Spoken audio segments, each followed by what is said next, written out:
اسلام اپنی حقیقی شکل میں آج موجود ہے تشیع کی شکل میں. مختلف مراجع ہیں اور وہ عوام تقسیم ہو رہی ہیں ان چیزوں سے. اگر آپ ڈنڈے سے جبر سے ایک نظریہ قائم کریں اور سب کو اس کا پابند کر دیں تو اس معاشرے کی ترقی رک جاتی ہے. کوئی کہتا ہے کہ کم ازنی جائز ہے, کوئی کہتا ہے نہیں جائز. تو یہ تو بہت بڑا اختلاف ہے نا تشیع کے اندر.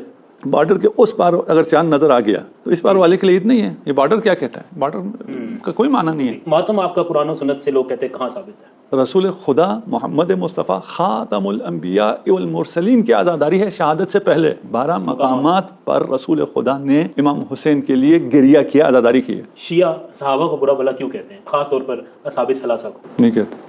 برا بلا آپ کس کو کہتے ہیں؟ سب و شتم کہتے ہیں. سب و شتم اسلام کے خلاف. ٹھیک ہے. اسلام کے کسی بھی گروہ میں کسی کو بھی سب و شتم نہیں کیا جا سکتا, گالیاں نہیں دی جا سکتی. امام زمانہ کی غیبت کی جو اہل تشیع ہے اس کی بنیاد کیا ہے؟ جو مرے اور اپنے زمانے کے امام کو نہ پہچانے وہ جاہلیت کی موت مرا ہے. آج کا امام کون ہے؟ اہل سنت کے نزدیک کہا جاتا ہے چوتھے نمبر پر جب خلافت قائم ہوئی تو سب سے پہلے جنہوں نے بیعت کی وہ حضرت عثمان کو جنہوں نے قتل کیا تھا وہ لوگ. تحقیق کر لیں قاتلین عثمان کون تھے, مسئلہ حل ہو جائے گا. جو حمزہ کا قاتل ہے وحشی, جی اس کو کیا کرتے ہیں؟ اس کو کہتے ہیں صحابی ہے. جی. بھائی حمزہ کا قاتل ہے, کہتے ہیں اسلام لائیں. رسول خدا نے اس کا اسلام بھی قبول نہیں کیا تھا. اہل سنت کے ہیں, ان کا کلپ آیا, انہوں نے کہا جی کہ لعنت آپ اس وقت تک کسی پر نہیں ڈال سکتے جب تک کوئی شخص بالکل کافر نہ ہو جائے. تو یزید ابھی کافر نہیں ہوا. کچھ بھی نہیں. کیا کہیں. آج ایک ایسی شخصیت کے پاس موجود ہوں کہ جن کا نہ صرف مجھے خود کافی عرصے سے انتظار تھا کہ ان کا انٹرویو کر سکوں, بلکہ آپ لوگوں کے کامنٹس اور آپ لوگوں کی جو درخواستیں تھیں اس حوالے سے وہ بھی ہم تک موصول ہوتی رہیں کہ قبلہ کے پاس جایا جائے. اور ایک ایسی شخصیت ہیں کہ جو اپنے احسن گفتگو سے بہت سارے لوگوں کو متاثر کر چکے ہیں, اور ہماری خوش نصیبی کہ آج قبلہ نے ہمیں اپنے انتہائی قیمتی وقت میں سے وقت عنایت فرمایا. نہایت ہی شائستہ گفتگو کرتے ہیں, نہایت علمی شخصیت ہیں, معروف اسکالر ہیں, جامعہ الکوثر کے سرپرست ہیں جناب انور علی نجفی صاحب. قبلہ بہت شکریہ سب سے پہلے کہ آپ نے ہمیں وقت دیا. سلامت رہیں. قبلہ سب سے پہلے چونکہ کچھ ایسے مسائل پر گفتگو کروں گا جو ہماری یونیورسٹی لیول پر جو ہماری نوجوان نسل میں آج کل, سب سے پہلے تو ایک چیز کہی جاتی ہے کہ شیعہ, یہ شیعہ کہاں سے ہے؟ عبداللہ ابن سبا کے حوالے سے کہا جاتا ہے کہ اس نے ایک لسٹ بنائی اور وہاں سے. تو اس حوالے سے اگر آپ گفتگو فرمائیں گے کہ شیعہ بیسیکلی آئے کہاں سے, کیا حضور کے دور میں شیعہ تھے یا کیسے شروع ہوئے؟ اعوذ باللہ من الشیطان اللعین الرجیم, بسم اللہ الرحمن الرحیم. سب سے پہلے تو آپ کا شکریہ, آپ تشریف لائے. اور تشیع کی بحث پھر ایک تو یہ ہے کہ آپ علمی بحث کریں, تاریخ بیان کریں, حقیقت بیان کریں, وہ لمبی بحث ہے. اس کے لیے کم از کم ہمیں 1-2 گھنٹے چاہیے تو ہم اصل بات کر سکیں. ہمارا موقف واضح ہے, تشیع عین اسلام ہے, کہاں سے آئے کا سوال نہیں ہے. ٹھیک ہے. اسلام اپنی حقیقی شکل میں آج موجود ہے تشیع کی شکل میں. شیعہ کہتے ہیں, شیعہ دیکھیے شیعہ نے علی ابن ابی طالب ہے, جی اسی طرح باقی بھی شیعہ ہیں. شیعہ یہ بنی امیہ بھی ہو سکتا ہے, شیعہ بنی عباس بھی ہو سکتا ہے. تو آپ دیکھ لیجئے کہ ان تمام شیعوں میں سے جو ابھی شیعہ کا نام باقی رہ گیا, شیعہ علی ابن ابی طالب, یعنی علی ابن ابی طالب کے پیروکار. علی کا پیروکار حق کے ساتھ ہے, قرآن کے ساتھ ہے, اس لیے کہ علی قرآن کے ساتھ ہے. القرآن علی مع القرآن والقرآن مع علی. علی کا شیعہ حق پر ہے اس لیے کہ علی حق کے ساتھ ہے اور حق علی کے ساتھ ہے. تو جو علی کا شیعہ ہے, علی کے ساتھ ہے, علی کا نام لیوا ہے, علی کا پیروکار ہے, اس سے یہ سوال نہیں ہوگا کہ یہ کب سے ہے.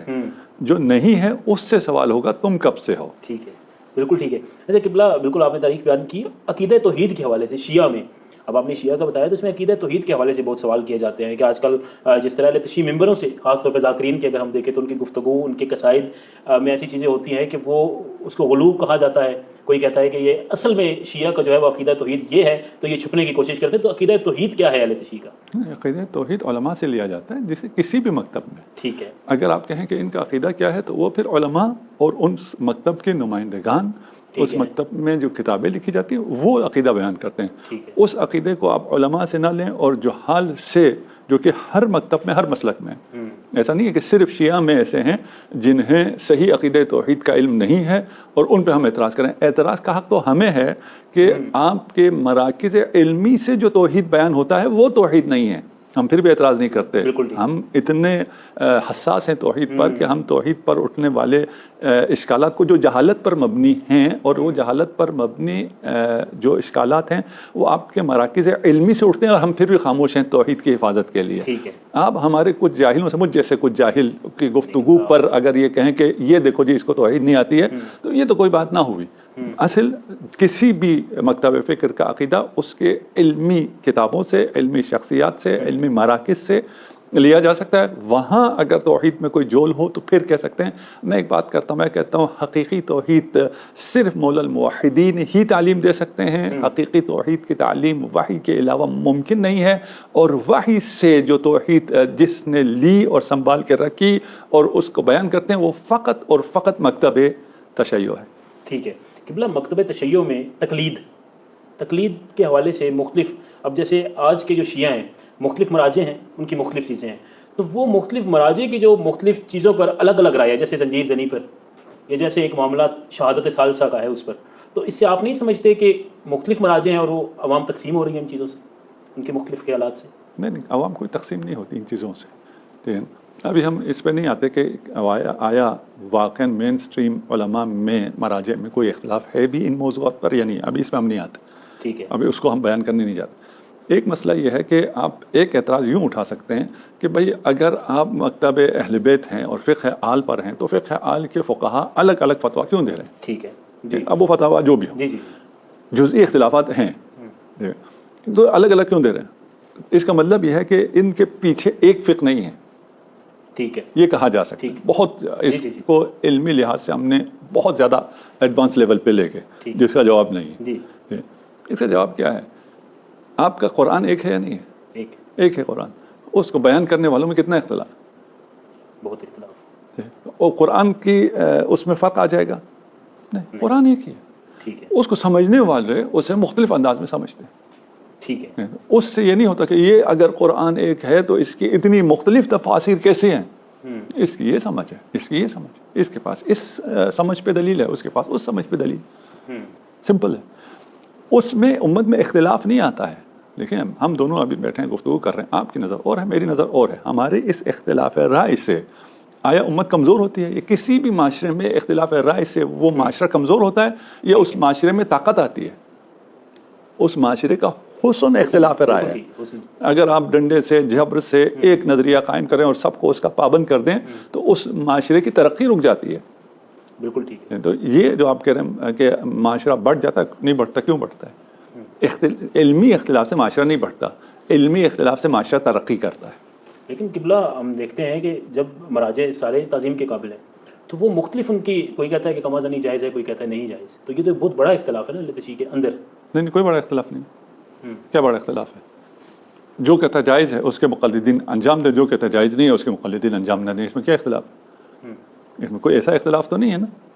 میں اسے بھی اوپر لے کے جاتا ہوں. یہ تو پھر بھی معمولی سے ہے, اس میں ویسے بھی سارے قمازنی تو نہیں کرتے, وہ چند ہم فیصد نکالیں, شاید 1% لوگ ہیں, اس میں سے کچھ کا لے جائز ہے, کچھ کے لے جائز نہیں. مثلا چاند کا مسئلہ آتا ہے, ایک فقیہ کے مطابق عید ہے, ایک فقیہ کے مطابق عید نہیں ہے. اختلاف افق کی وجہ سے, وہ بھی جس کو ان علمی ابحاث کا پتہ نہیں ہے وہ پتہ نہیں یہ کیا ہو گیا.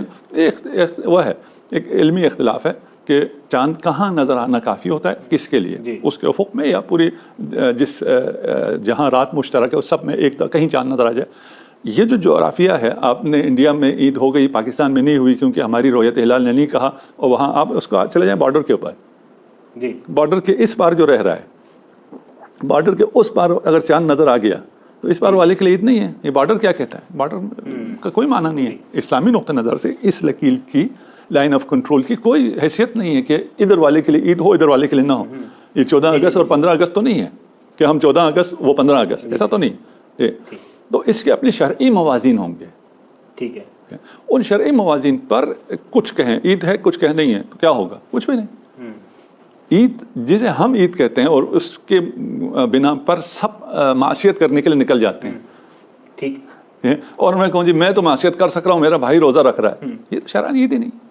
جو شرعاً عید ہے اس میں کوئی فرق نہیں پڑتا, آپ کے لیے عید ہو جائے, میرے لیے نہ ہو, کیا فرق پڑتا؟ کچھ بھی نہیں فرق پڑتا. بالکل ٹھیک ہے. قبلہ نوجوان نسل میں سب سے زیادہ جو اہل تشیع ایک نوجوان ہے, اس کو جو مسائل بہت سارے درپیش ہیں, سوالات درپیش ہیں. ایک جو ہے ماتم, لوگ پوچھتے ہیں یونیورسٹی میں, کالجز میں, ماتم آپ کا قرآن و سنت سے لوگ کہتے ہیں کہاں ثابت ہے؟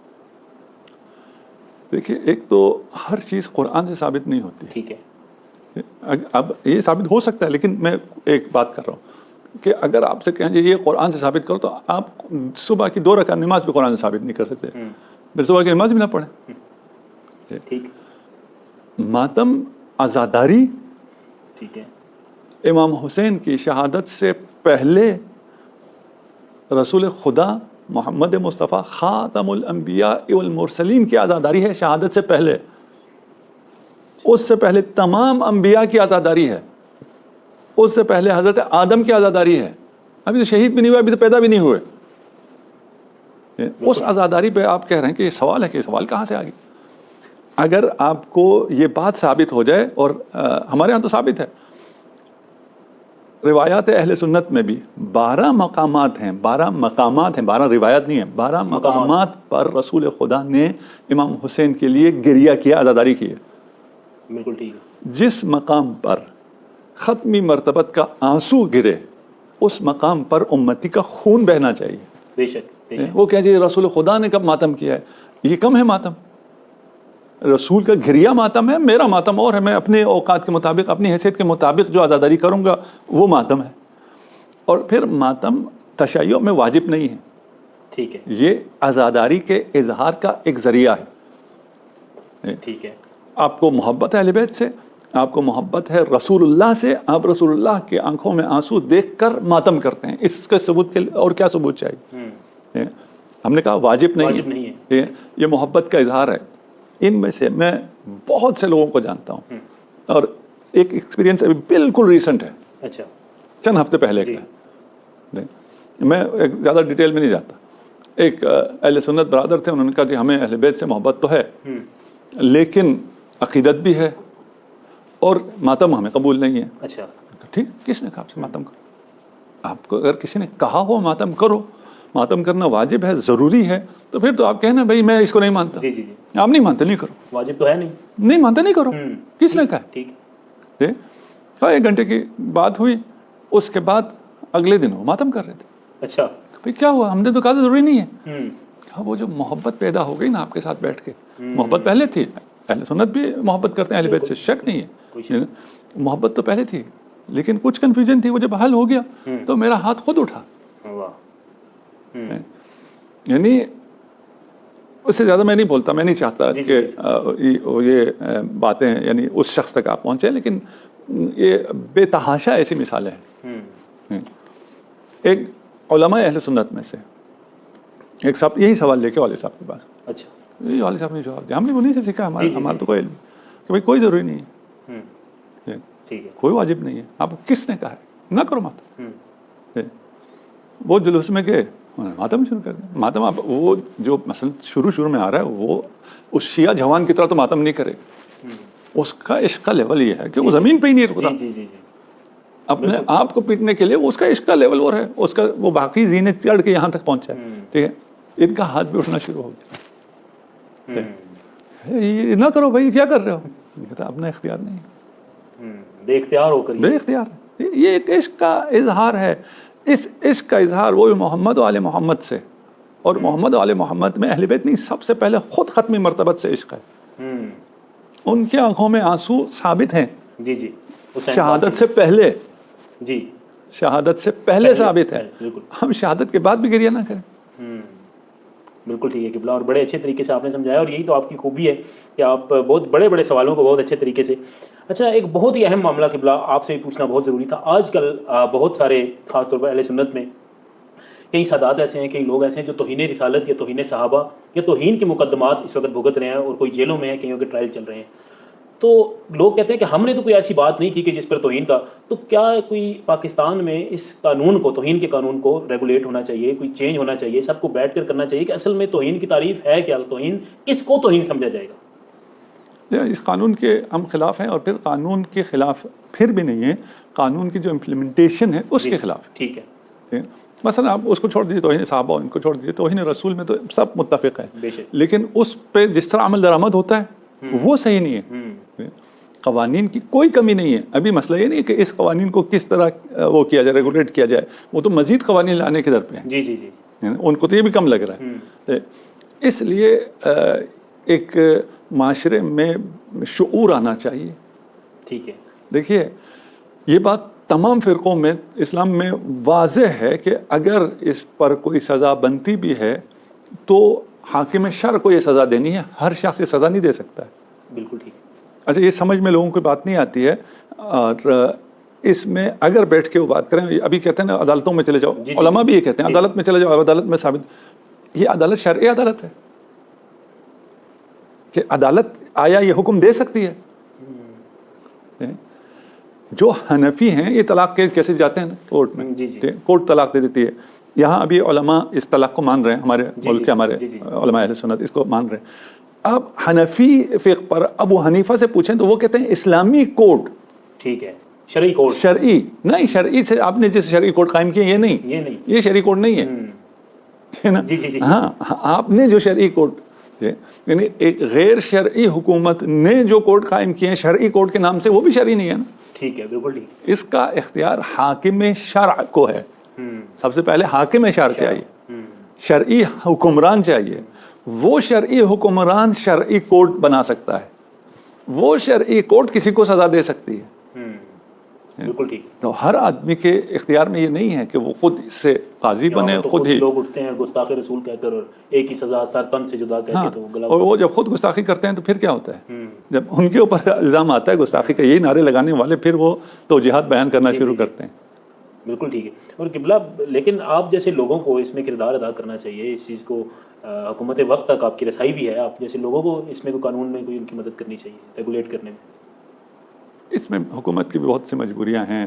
ہم نے ابھی حکومت کی بات نہیں کی, ہم نے کہا عوام میں شعور آنا چاہیے. عوام میں اگر شعور آ جائے, عوام تعلیم یافتہ ہو جائے, مثقف ہو جائے, تو مسائل حل ہوتے ہیں. بالکل ٹھیک ہے. حکومتوں سے حل ہونے والے مسائل نہیں ہیں. بالکل. اچھا قبلہ, ایک بڑا اسٹریٹ فارورڈ سے سوال ہے, شیعہ صحابہ کو برا بھلا کیوں کہتے ہیں, خاص طور پر اصحاب ثلاثہ کو؟ نہیں کہتے. ہم سوشل میڈیا بھرا پڑا ہے, لوگ تبرہ بھی کرتے ہیں. دیکھیں, اگر آپ بات کرتے ہیں کہ کچھ لوگوں کی, ہم نہیں کہتے برا بھلا. آپ کس کو کہتے ہیں؟ سب و شتم کہتے ہیں. سب و شتم اسلام کے خلاف. ٹھیک ہے. اسلام کے کسی بھی گروہ میں کسی کو بھی سب و شتم نہیں کیا جا سکتا, گالیاں نہیں دی جا سکتی. ٹھیک ہے. ٹھیک ہے. اب آپ کہیں کسی شخصیت کے بارے میں میرا ایک نظریہ ہے, وہ نظریہ آپ بھی رکھیں, یہ صحیح نہیں ہے. ٹھیک ہے. آپ کا نظریہ آپ کے نزدیک ہے, میرا نظریہ میرے نزدیک ہے. ٹھیک ہے. اسے آپ بات کرتے ہیں. اس کے علاوہ اگر کوئی غیر اخلاقی زبان کسی کے لیے بھی استعمال کرتا ہے, وہ مکتب اہل بیت کے اخلاق اہل بیت کے خلاف.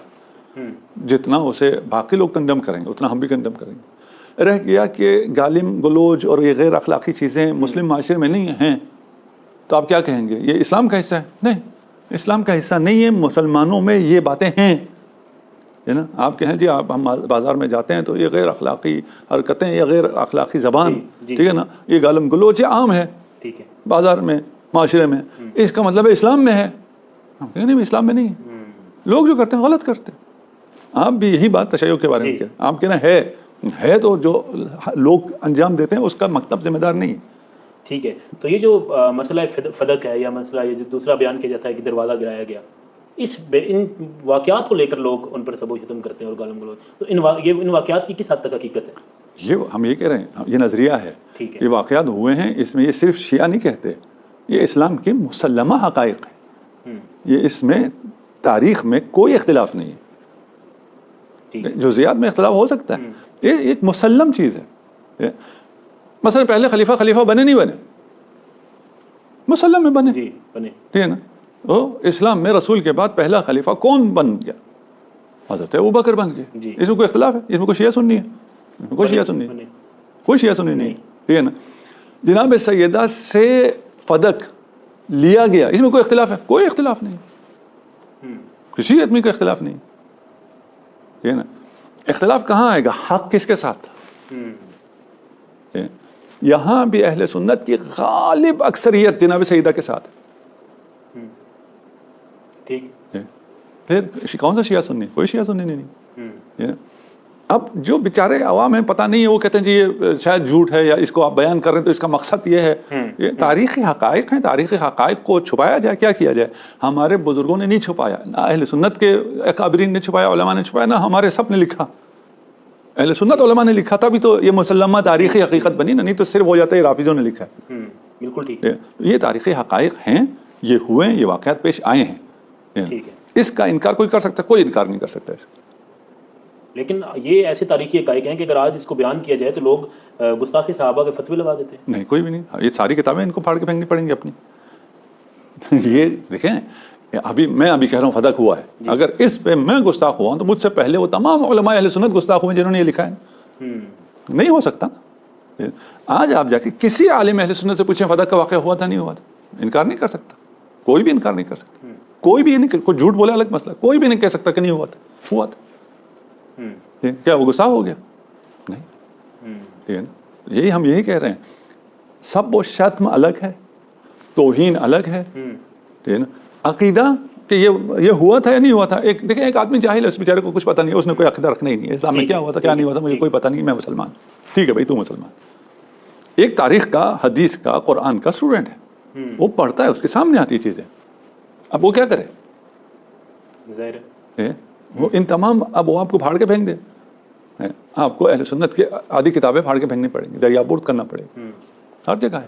جیسے قبلہ اسی کے ساتھ جو دوسرا واقعہ بیان کیا جاتا ہے دروازہ گرانے والا, کہا جاتا ہے کہ اس واقعے کی تو صحیح سند اہل تشیع کے پاس بھی نہیں ہے, اس حوالے سے کیا کہتے ہیں؟ ہم کہتے ہیں صحیح سند اہل سنت میں بھی ہے. ہاں, دیکھیں ابھی ہم اس طرح حوالے نہیں دے رہے ہیں نا, جس کو پتا ہے اس کو آپ کو پتا ہے. آج کل ویسے بھی اس کا دور ہے, حوالے اتنے ہیں, جس نے نہیں ماننا اس کو وہ نہیں ہے. ہم ابھی اس طرح کی کوئی بات کر رہے ہیں تو حوالے دیں گے.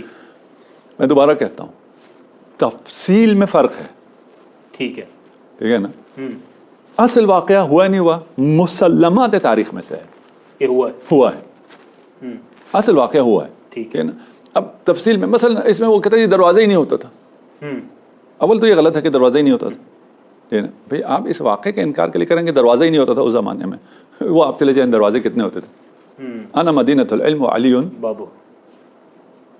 آپ کو جٹلائیں گے خود رسول خدا کہ بھائی دروازہ ہوتا تھا اور میرے مدینے کا دروازہ علی. نہیں تو کہتے ہیں علی میرے شہر کا پردہ ہے, کیونکہ دروازے تو ہوتے ہی نہیں تھے. ٹھیک ہے نا, کوئی بھی سویلائز معاشرہ بغیر دروازے کے نہیں ہو سکتا ہے. بالکل ٹھیک ہے نا, اور وہ مکہ مدینہ کا سویلائزڈ معاشرہ ہے. تفصیل میں چلے جائیں, آپ جزئیات ثابت کرنے پہ آ جائیں, ہاں جزئیات ثابت نہیں ہوتی, تاریخ میں بہت سی جزئیات ثابت نہیں ہوتی. نہیں, تاریخی حقائق کی روایات کی صحت اور سقم کے معیارات بھی الگ ہیں. بالکل ٹھیک ہے نا, اس میں بھی مغالطہ کرتے ہیں. دیکھیں جب فضائل اہل بیت کی باری آئے تو آپ پھر کہتے ہیں اس کی صحیح سند نہیں ہے, کیونکہ آپ معیارات کو بالکل اور لیول پہ لے کے چلے جاتے ہیں. اور پھر فضائل باقی جو چیزیں فضائل ہیں اس پہ جب بات آ جائے تو آپ اس معیار کو بہت نیچے لا کے رکھتے ہیں. نہ وہ اتنا نیچے ہوتا ہے معیار, نہ اتنا اوپر ہوتا ہے. ہر چیز کا اپنا میرٹ ہوتا ہے. بالکل. اگر اس میرٹ پہ آپ چیزوں کو نہ مانیں تو پھر اس کو نہیں مانیں تو اس کے بعد بہت سی چیزیں ختم ہو جاتی ہیں, وہ بھی ثابت نہیں ہوتی. بالکل ٹھیک. اب یہ عوام کے لیے مشکل ہے کہ ہم ان کو یہ بتائیں کہ کس کی کیا میرٹس ہیں, لیکن یہ مغالطہ ہے. دیکھیں ایک دفعہ آپ حکم اللہ ثابت کرنے چلتے ہیں کہ یہ اللہ کا حکم ہے, اس میں سند کا میرٹ اور ہے. بالکل ٹھیک ہے. لیکن وہاں پھر علمی بحث ہے, وہاں سرے سے میرٹ نہیں ہے, وہاں آپ قیاس و استحسان بھی کرتے ہیں, اپنے خیال میں جو کچھ آتا ہے اسے بھی حکم اللہ کہہ دیتے ہیں. مکتب اہل بیت میں بہت اسٹرکٹ ہے, نہیں ہو سکتا جب تک یقینی نہ ہو, قسم نہ کھا سکیں یہ اللہ کا حکم ہے, تب تک آپ کوئی فتویٰ نہیں دے سکتے. بالکل ٹھیک. لیکن جب تاریخی حقائق میں آتا ہے تو وہ اسٹرکٹنس, وہ میرٹ وہاں پہ نہیں ہوتا ہے. بالکل ٹھیک. یہ ایک واقعہ جس کی طرف آپ اشارہ کر رہے ہیں, ایک واقعہ ہے یہ جب بے تحاشا کتابوں میں ہے, تفسیر میں بھی ہے, تاریخ میں بھی ہے, حدیث میں بھی ہے, اور باقی سیرت میں بھی ہے. یہ پھر سند نہیں چاہیے ہوتی, اس سے بڑھ کے سند, اس لیے کہ یہ واقعہ جن علماء اہل سنت نے لکھا ہے انہوں نے اپنی جان ہتھیلی پہ رکھ کے لکھا ہے. بالکل ٹھیک. یہ بہت بڑی سند ہے. اس سے بڑی کیا سند ہوگی؟ اگر مصنف ابن شیبہ نے لکھا ہے, ہاں لکھا ہے, ٹھیک ہے, اس ایک شخص نے ہتھیلی پہ جان رکھ کے لکھ دی اپنی کتاب میں, اس سے بڑی سند. اس کے پاس 1000 قسمیں کھانے کی جب تک کوئی دلیل نہ ہو وہ نہیں لکھ سکتا ہے اس سخت حالات میں.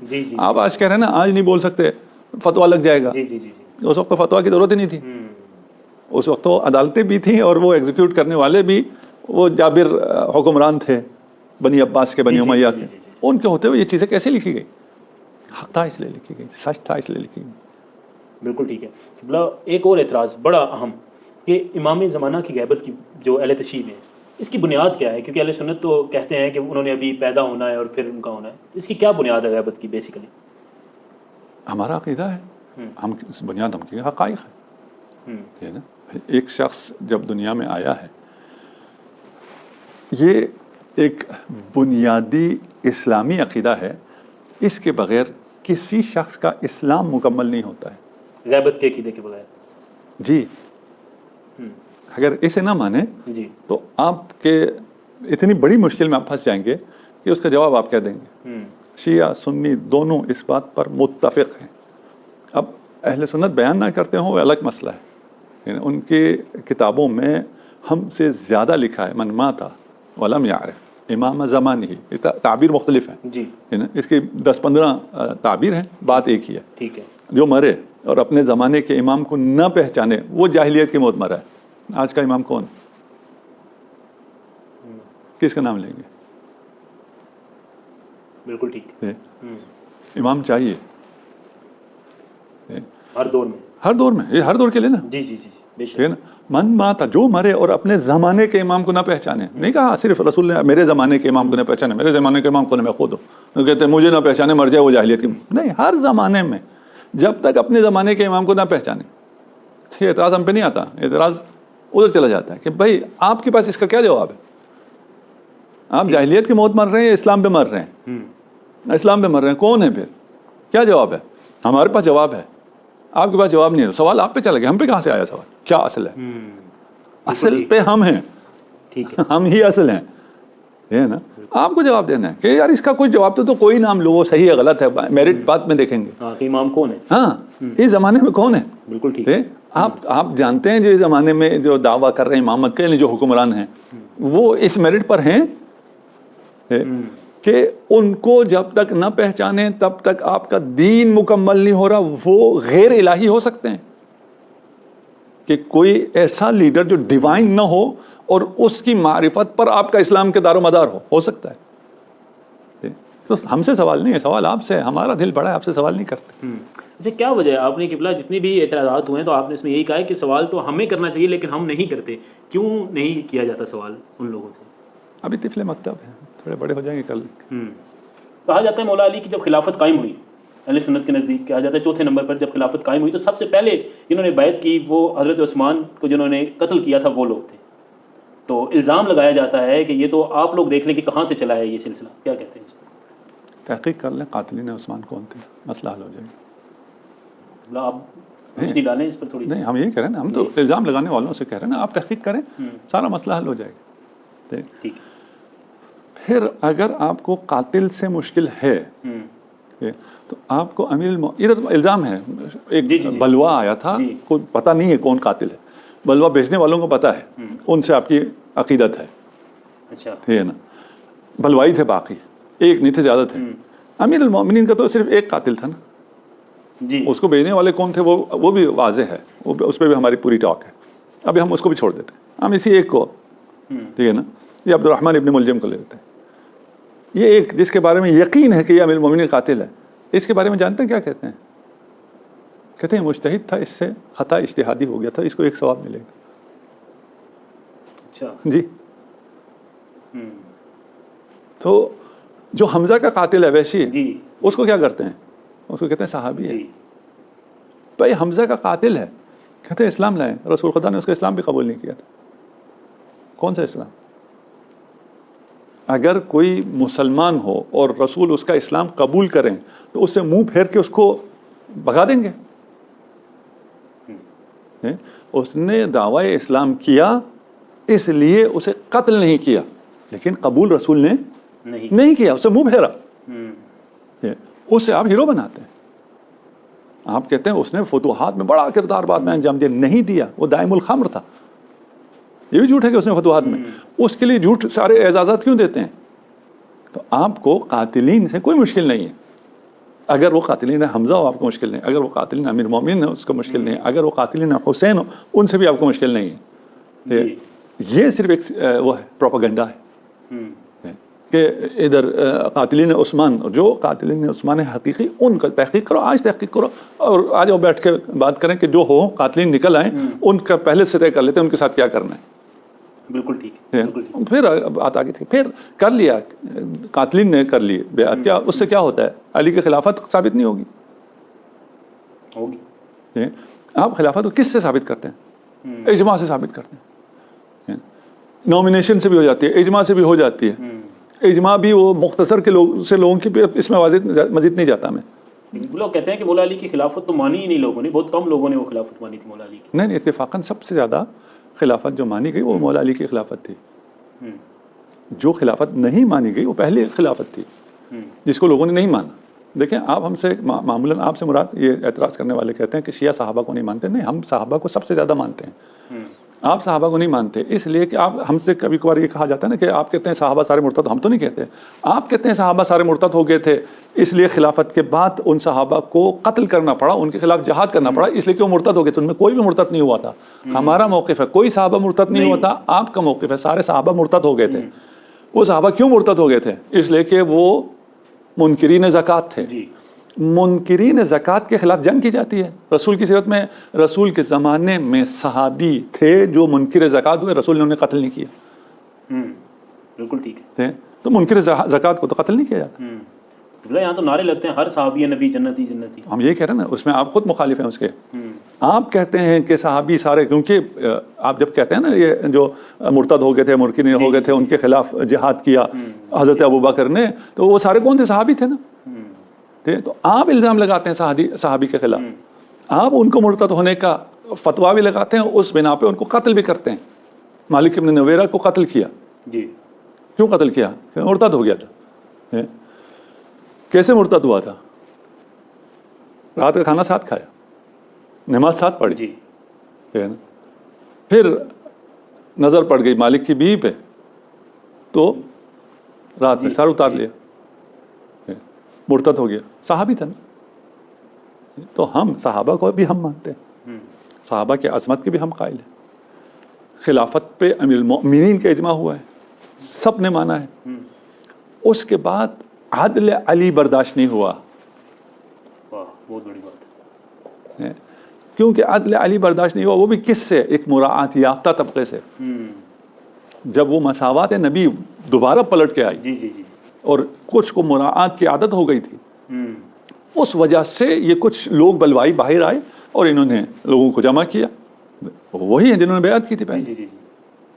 تو یہ باتیں سمجھنے کی ہیں. خیر ابھی اس کا مقام نہیں. بالکل ٹھیک ہے. بس قبلہ آخری ایک دو سوال.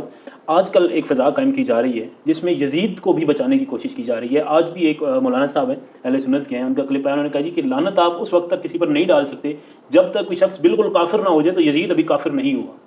آج یہ کلپ وائرل ہے, کیا کہنا چاہیں گے اس پر؟ کچھ نہیں, کیا کہیں, جاہلوں کی بات پہ کیا کہیں. اور آخر پہ قبلہ بس یہ بتا دیں کہ توہین کیا اہل تشیع کے نزدیک توہین کرنے والا قابل معافی ہے یا نہیں ہے, یا اس کو سزا دینی چاہیے نہیں دینی چاہیے؟ کس کی توہین رسالت, توہین صحابہ؟ نہیں دیکھیں, رسالت الگ ہے, صحابہ الگ. ٹھیک ہے.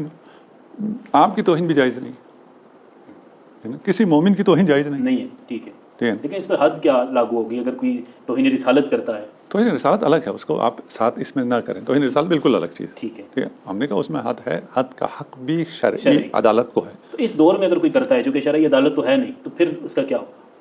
وہ پھر ہم وہ بات کی بات ہے, کوئی فتویٰ دے سکتا ہے, ٹھیک ہے نا. شرعی عدالت نہیں کرتی. مثلا جس طرح سلمان رشدی کا ہوا تو ایک فتویٰ آیا مجتہد کی طرف سے, وہ اس فتویٰ پہ کیسے عمل ہوگا وہ ایک الگ داستان ہے. توہین رسالت بالکل الگ چیز ہے, اس کی کوئی گنجائش نہیں ہے. ٹھیک ہے. اس پر حد ہے. ٹھیک ہے. وہ ایگزیکیوٹ کیسے ہوگا وہ بات کی بات. ٹھیک ہے. باقی توہین پر کوئی قانون نہیں ہے. رسول کے بعد صحابہ کی توہین پہ, اگر صحابہ کی توہین پہ بنتا ہے تو اصحاب آپس میں جو ایک دوسرے کی توہین کرتے تھے اس پہ کیا کریں گے؟ آپ فتویٰ لگائیں گے؟ آپ کہتے ہیں یہ مشاجرات صحابہ ہے, یہاں خاموش رہو. خاموش کا کیا مطلب ہے؟ اوکے ٹھیک ہے. ٹھیک ہے, ہو سکتا ہے ایک ایسا کام کیا جس میں اس کی عدالت بھی ساخت نہیں ہوتی. لیکن ایک اہل تشیع بچہ ہے, وہ سوشل میڈیا پر اپنا نظریہ, اپنا ایک عقیدہ پوسٹ کرتا ہے, اس پر FIR ہو جاتی ہے. نہیں, ہم قانون کی بات نہیں کر رہے ہیں, ہمیں قانون سے کوئی کام لینا دینا نہیں ہے نا. امر واقع ہم شرع کی بات کر رہے ہیں. ہم کہتے ہیں شرع میں, اسلام میں, اور نہ صرف ہمارے, ٹھیک ہے نا, کسی کے ہاں بھی توہین صحابہ کی وجہ سے وہ واجب القتل ہو جائے یا اس کی کوئی سزا ہو, نہیں ہے. یہ آپ کے نزدیک بھی نہیں, یعنی اہل سنت کے نزدیک بھی نہیں. اسی لیے آپ کہتے ہیں اس صحابی نے اس صحابی کی توہین کی, اب یہ صحابی کیا ہوگا؟ یہ بھی رضی اللہ. اس صحابی نے اس صحابی کو قتل کیا, کیا ہوگا؟ پھر بھی یہ رضی اللہ. بالکل ٹھیک. توہین سے اوپر آ گیا نا, قتل کیا. اس صحابی نے اس کے خلاف سب و شتم کا بازار گرم کیا, ممبروں سے اس کے اوپر سب و شتم کیا. اب یہ کیا ہے؟ اب بھی یہ رضی اللہ ہے. بالکل ٹھیک, بالکل صحیح. آخر میں قبلہ پیغام دے دیں اتحاد بین المسلمین کے حوالے سے, اتحاد بین المسالک کے حوالے سے, اس طرح ممکن ہے؟ ہمیں سب سے زیادہ جس چیز کو اپنے نظر میں رکھنا چاہیے وہ ہے حب اللہ. بے شک. ہم سب اللہ کے بندے ہیں اور اس کا جو پسندیدہ دین تھا اسلام، اس کے ہم سب پیروکار مسلمان ہیں. اس کے بعد ہمارے اختلافات اپنی اپنی جگہ ہیں. بالکل ٹھیک. اگر اللہ سے محبت ہو تو اللہ کے سامنے جھکنے والے سے بھی محبت ہوگی. واہ. بے شک. اگر اللہ سے محبت نہ ہو، اللہ کے دین سے محبت نہ ہو اور آپ کی محبت کا محور اور لوگ ہوں تو آپ ایک دوسرے سے آپ کو نفرت ہو.